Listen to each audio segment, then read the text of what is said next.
دم خوش تماشاوان و گهدارین هجاد باسی روژان گمجارا روژیا ایرو دلگلبه. پارتیا دموکراتا کردستان ترکیه 11 ترمها 1956 ده هاتا آدا کرد. آنگو ده روژه دن 52 سالیا پارتیه. نهال باکور کردستانی قالا یکیتیا دموکراتین کردستانی در روژه ویده. هر وها پیواجویا رفرندوما سرخبونا کردستانی جی به کلجانک و هستیاری گرم در روژاوا با کرده. میوانی می ایرو یک جی 5 دامزرینرین پارتیا دموکراتا کردستانی ترکیه درویشه سعدویه. لگل بری سعدو امدی هر وها گرینگیا رفرندوما سرخبونی لباشوری کردستانی و کارگری نوی جستودیوما یا ناوندی با آخفن. بریز درویشه سعدو بخیر هاتنه گرم بری 52 سالان و پدک لباکور دامزراند او هیوین و ین وان روژان پشتی 52 سالان ده چه آستکی ده هاتنه جیه بجیه کرن هیوین و او راستین ایروگر دشمرش رو بکی. از زور سپاس دکم بو تلویزیونا 24 کردستان فرصتهای تیروکی دامن کوز ایرو الودری از هاتمه از زور سپاس دکم اولی جواره. یاد دوا دامزراندنا پارتی دموکراتی کردستانی باکور لسر هاتنا سروک نمر مصطفى برزانی سال 1958 وقت انقلاب العراقي چبو و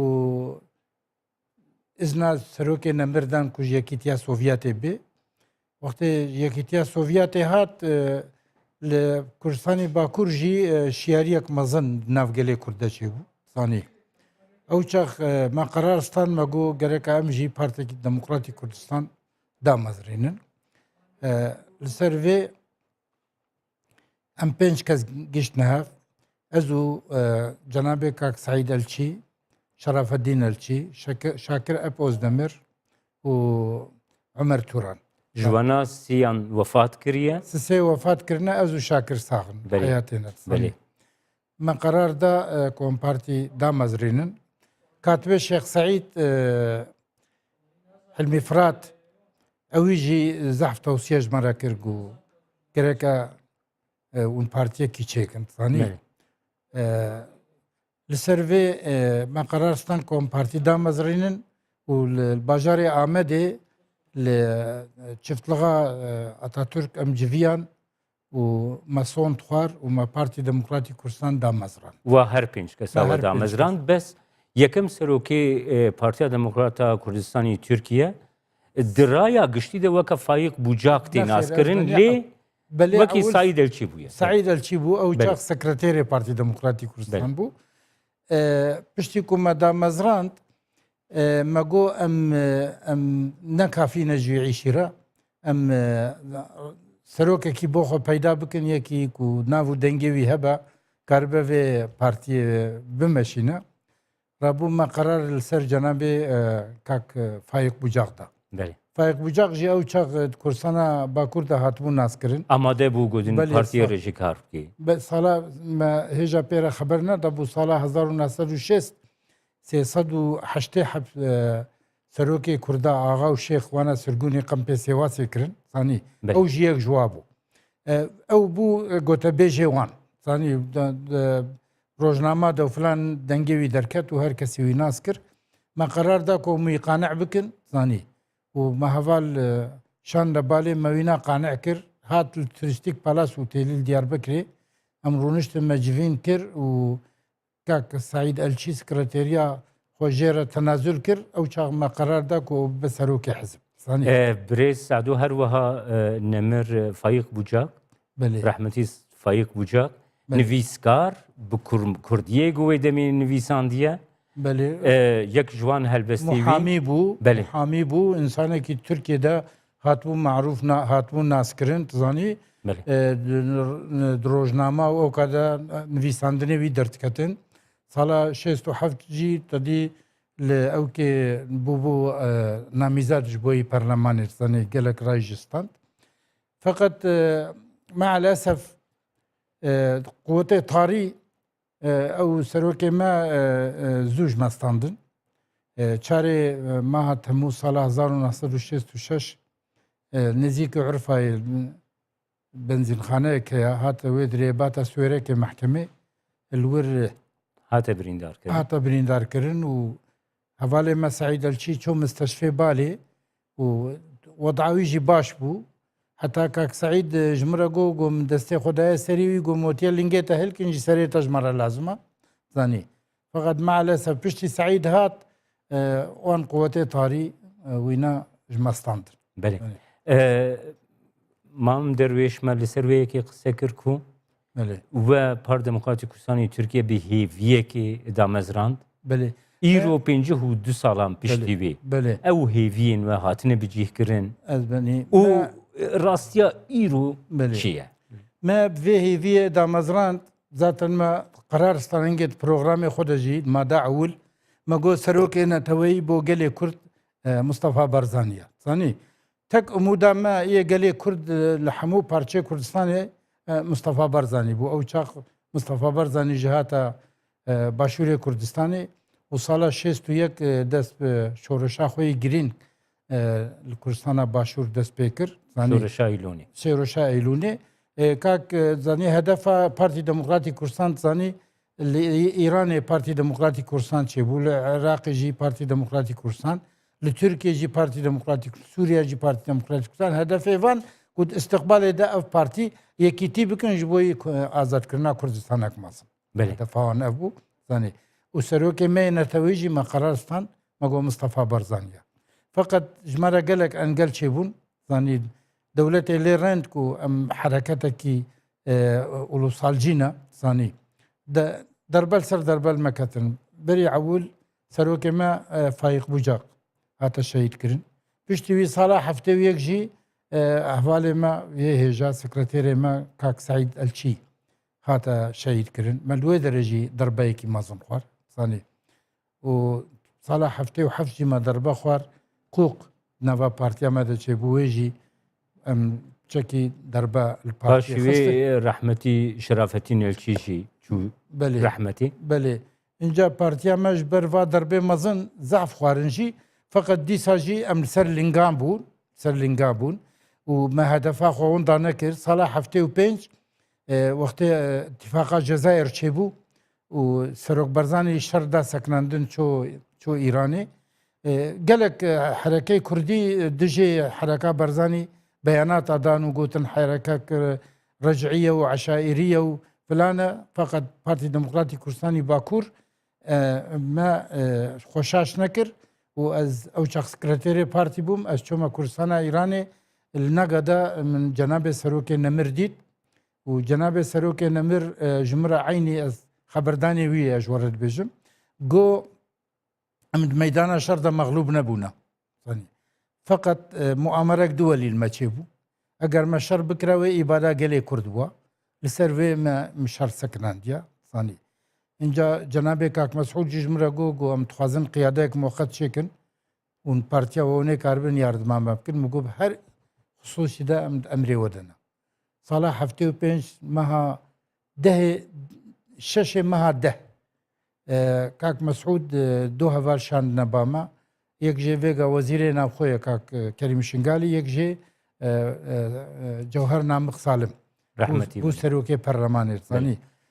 li geverê xeber dane min û ez min seyarek şan wan ji geverê anî ciyê xwe ez lê me zanî û cenabê serok ji min re mektûb nivîsanibû mektûbê de dibêje weke ku ez hatime bate Birêz Saedû yek ji babetên ku îro di rojeva Bakurê Kurdistanê de tê qisekirin te bi xwe behs kir ku Partiya Demokrata Kurdistanê û Tirkiye Partiya Demokrata Kurdistanê li Bakur gelek derbexwarin lê niha li ser yekîtiya wana tê qisekirin di rojevê de ye ew yek û serokê Partiya Demokrata Kurdistanê Bakur Birêz Sertac Bujaq di hevpeyvîneke ku berî heftiyekê me kirî de destnîşan kir ku di demekî Kurd de yekîtiya Partiya Demokrata Kurdistanê pêkitî agadariyên vê çerçeveyê de li bate li ser vê jî eva nêzîkî salekê em dixebitin zanî û bi wan Partiya Kurdistanî re jî ew ê me hene salatê me hene em ware dinordistînin انشالله نزیک یعنی قرار ستاندنه کود 11 ماه تموز ده 52 سالیا پارتی دموکراتی کردستان ده تاسیسا وی ده اف پارتی به دامازراندن سانی اف پارتی جی ویگا هدفا وینا بوا پارتی کردستانی رجی اوی کو نتوی کردن و جبوی کرد و کردستان اتخابتن ام جبهه کی چیکن سانی و او جبهه جی هدفها ما نتوا کرد با سانی یکیتیا کرد با سانی جبوی وی ام ویگا وی خباتت کن انشالله امی بسرب کفن ازنا خوده بله نها گر مرۆڤ یەکیتیا پارتیا دموکراتا کوردستانی لە باکوور بگرێت دەستا هەروەها ئەو هەستە هەلوەستا گووە دەستنیشان کردیک و دکارێک و جەبهەیەکە کوردستانیژی لە باکووری کوردستانی پێکوەری دی ناو هێزین کوردستانی دە ئەv یەک دی پەیواژوەیەکی دە پێک تێ برێز دەروێژەی سعدوک و رەفەرەندوما سەرخۆبوونا کوردستانی درۆژەوێ دێ گەلۆ کارگەریاوێ باندۆراوێ di vê pêvajoya yekîtiya we de û wateya wê ji bo we çi ye? Hedef zaten ew e. Hedefa me cebheyek hebe û em destekê bidine referandumê li Başûrê Kurdistanê. Ev xewna gelê Kurd ya hezar sala ye. Zanî. Ev firseta hay dîrokî geleka gelê Kurd vê neqli ji destê xwe bernetin. Zanî. Firsetek dîrokî ji me re hatiya serokê wê firsetê jî Kak Mesûd Barzanî ye. Cîhan jî dibêje ku Kurd bere hinekî rawestê niha rewşna amade ye. Belê hayr kesînlik re qet'iyen em dijê wê ne em dixwazin rojek bire ev qerarê ku hatiye dan ew qerar bê tetbîqkirin bê tenfîzkirin û neyê paş tizanî. û em baweriya me bi Cenabê Kak Mesûd Barzanî heye Cenabê Kak Mesûd Barzanî ti care dîroka Kurdistanê de lingê xweşaş navêtiye zanî.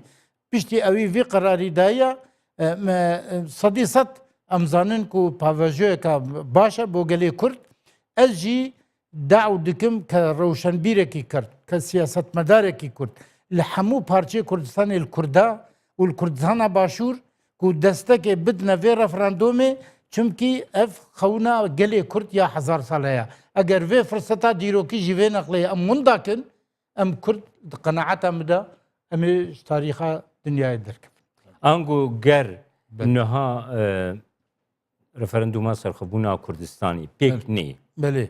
destê yekem de û paş wê serxwebûnê ragihandin li gora baweriya te ev destgeftiya dîrokî Kurd wekî berî 100 salî ji dest dixin. Wela wê ji dest here.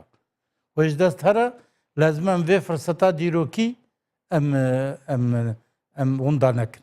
Helwesta Tirkiyeyê birêz derweşê Saetû Belê. beramberî referenduma serxwebûna Kurdistanê destpêkê de gelekî yani bi awayekî neyênî bû lê dengê erê jî li Tirkiyeyê derdikevin herî dawî parlamenterekî AK Partiyê îro ji Kurdistan 24 destnîşan kir ku referenduma serxwebûna Kurdistanê Tirkiye divê rêzlî bigire. Ger divê babetê de ne. Kurdistana Başûr û Kurdistana Tirkiye cîranê hevin ez binî. Ev dinya em îro tê de ne mesleha û çıkar û menfîetin zanî. Menfîetê her du ciya jî ew e ku em bi hevû dîre yekîtiyê bikin. Em ne dijê dewleta Tirkin zanî. Em ne dijê dewleta Tirkin û dewleta Türk tarîhê de jî me daîma destek daye dewleta Türk. Di çaldiran meydan muharebesî de em wan bi hev rebûne li Malazgirtê de em wan bi hev rebûne tizanî em ti care ne dijê dewleta Tirkin. Dewleta Türk jî tizanî ez bawer nakim yanî dijê referanduma Kurdistanê be. Çimkî ne menfîetê wî ye ne mesleha wî ye tizanî. Ji ber wê yekê em misterîhin ku gelek dewleta Kurd Türk jî yanî paşiyê de ji vê referandumê re bêje erê. Çimkî em ne dijê dewleta Tirkin. Kak Mesûd Barzanî jî dostê dewleta Tirk e tizanî. Ger mirov rewşa heremê bigirê dest. Lê heremê de rastiyek heye birêz derwêşê Saetû ew jî ew e ku şerên olî, şerên mezhebî, şerên neteweyî got heremê de têne jiyandin. Lê rastiyekî din jî ew e ku 26 sala desthilata herêma Kurdistanê de ew olên cuda, ew mezhebên cuda, ew neteweyên cuda لسر خاکا هرێما کوردستانی di nav aştiyê de di nav ewleyiyê de di nav aramiyê de di nav konsensusekî civatî de bi hev dûr e jiyane gelo dinya vê rastiya herêma Kurdistanê nabîne. Ez benî dunya vê nedibîne. Ez karim bêjim di rojhilata navîn de dewletek jiya federal dewleta Kurd li Başûrê Kurdistanê demokrattir tune. Zanî li Başûrê Kurdistanê Aşûrî, Kildanî, Êzîdî, Musilman zanî her kes xwe huriyet e, her kes xwe heq û mafê xwe ye zanî. Tiştekî heq û mafê kesî natiye xwarin yanî. Di her xusûsî de federal dewleta Kurd li Başûrê Kurdistanê dewletek demokrat e û heq û mafê insana nas dike û dinya jî etiraf wana dike. Dinya jî etiraf wana dike. Kak Mesûd Barzanî û pêşmergê qehreman di vî şerê Daeş de ku şerê Daeş kirin vê cebha ku navê xwedaniya Musilman te eleqa we bi dînê İslamê re tune zanî qehremanê pêşmergê qehreman efsana xwe ji dinyayê tev re dan nîşan dan. Belê li parçeyên din Kurdistanê bi taybetî li Bakurê Kurdistanê te destnîşankir got divê piştgiriye xurt ji referenduma serxwebûnê re bête diyar kirin. Ew piştgirî di rastiyê de di jiyanê de di pratîkê de hûnê çawa pêk bînin? Wallahî me van hemû Partiyê Kurdistanî re daye standine. Zanî kak Sertaç Bujaq jî digel teva xeber daye. Tev jî ji boî desteka referenduma Kurdistanê yekin. Kesekî muxalif tune û tev jî dibêjin gereke ev referendum Kurdistanê de çêbe gelê Kurd jî weka gelê dunyayê heq û mafê xwe bistîne. Di pratîkê de pêkanîna festîvalan, pêkanîna karnevalan, pêkanîna meşên piştgiriyê ji bo referenduma serxwebûna Kurdistanê ev yek di bernama we de heye. Di bername me de hebe tiştê ku mümkün belgorî qanûn û nîzamê dewleta komîtê de ne tiştê ku mümkün be înşallah em ê çêkin em ê bikin. Belê yani li gora agahdariyên heyî yekîtiya Demokratiyên Kurdistanê yekîtiya Partiya Demokrata Kurdistanê li Bakur berî ku referenduma serxwebûna Kurdistanê pêk werê ew ê li Bakurê Kurdistanê encam bide ev yek gelo hêzekê jî nade yekîtiya Demokratên li Bakurê Kurdistanê û got ew jî bikaribin xabat û çalakiyan ji bo piştgiriya referenduma serxwebûna Kurdistanê lidar. Xwedê çi lazim e ji bo Kurdistana Başûr çi lazim e em ê bikin zanî. Çimkî ev şansê me paşiyê dunyayê de zanî. Ti şans ji me re ji vî şansî zêdetir nemaye. Fırsatek dîrokî ji me re ku em Kurd tev bibine yek em destekê bidine referenduma Başûrê Kurdistanê. Yani ez dimînme heyirî yani xwîna min qebûl nake yani şiûrê min qebûl nake. Yekî Kurd garibe here ser referendumê bêje ez naxwazim Kurdistan çêbe. Yani ê ku di damarê wî de xwîna gelê Kurd hebe ne mümkün e ku ew here ser wê sindoqê û bêje ez naxwazim. Birêz Sado her wiha şirovevan dibêjin Belê.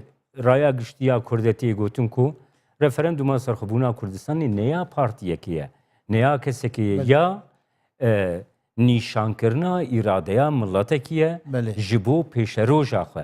Vê çerçeveyê de gerek vî rûraya Eynî wisa ye Cenabê Kak Serok Mesûd Barzanî ne şexsê xwe ne aîla xwe ne partiya xwe tercîha wan li ser Kurdistanê nake. Hedefa wî ya mezin Kurdistan e. Eger Kurdistanek azad çêbe ez texmîn dikim ku Cenabê Kak Mesûd xwe re here li gundê Barzan îstîrahat bike dilê wî we rehet be zanî. Hedefa wî azadiya Kurdistanê ye ne şexsî û ne partiya wî û ne tiştek.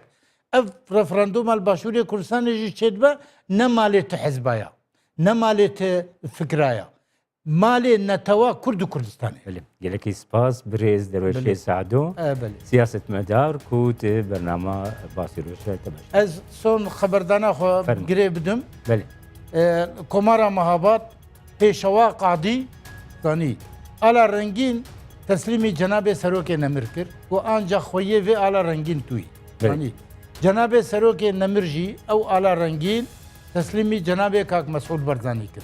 Kak Mesûd Barzanî jî ew ala rengîn li ser xakê Kurdistanê û xanûmanê Kurdistanê hilde û bire koçka spî. İnşaallah bi izna Xwedê piştî referendumê آزادیا کوردستانی جیل سر دستێک جەنابێک کاک مەسعود وێ چێبە و هەرنە سەر تربا سەرۆکێ نەمر مزگینی بتنێ gelekî spas bi rêz derveşê Sado temaşevanên hêja vîya wayê em hatin dawiya bernameya îroya Basîroj heta bernameyek din ya Basîroj her şad.